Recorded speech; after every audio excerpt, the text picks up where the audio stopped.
Pillar 5. The internal graft, skin and boundary. The narrative prelude, the silver fox. You are not alone in the dark.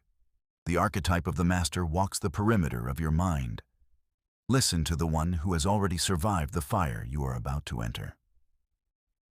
The master's question: is my skin a bridge for others to cross, or a wall that protects the temple? The story: the perimeter of the breath. Cyrus felt the cold air of the frozen city pressing against him, but it felt different now. It didn't feel like weather. It felt like an intrusion. He noticed how he used to shrink his energy whenever a Bob walked by, as if he were trying to apologize for taking up space. "You're leaking again, Cyrus," the fox noted, his tail twitching. "You've got holes in your perimeter. You're letting the gray soak into your pores because you think being nice is the same as being level. It isn't. In the R2 text, your skin is the graft. It is the living armor that decides what enters the boiler and what stays in the street." The fox walked a tight circle around Cyrus, tracing a line in the frost with his cane. "Stop being a sponge.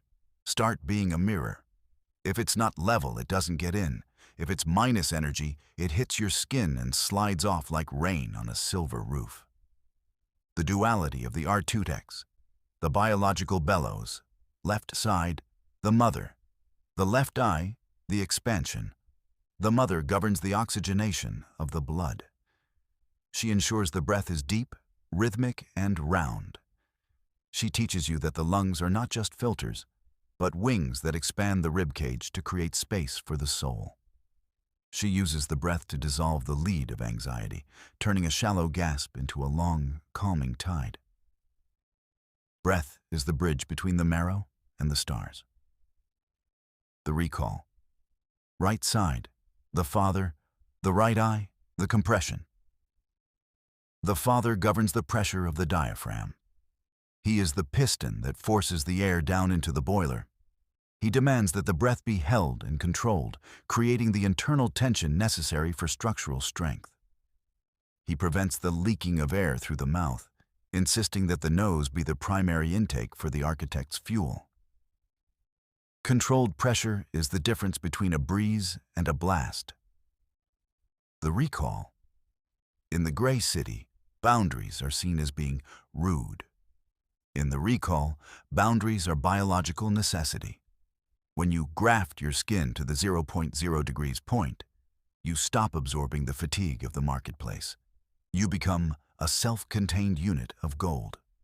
Sovereign action, the radiant perimeter one. The visualization. Close your eyes and see a silver teal light vibrating 1 inch above your skin. 2. The command. Internally state: nothing enters that is not of my frequency. Nothing leaves that I do not consciously give. 3. The physical test. Next time you're in a crowd, maintain that 1-inch graft. Notice how the bustling bobs naturally give you more physical space. 0.0 degrees summary. Your skin is living armor that decides what enters the lab. A sovereign boundary is a biological necessity for energy retention.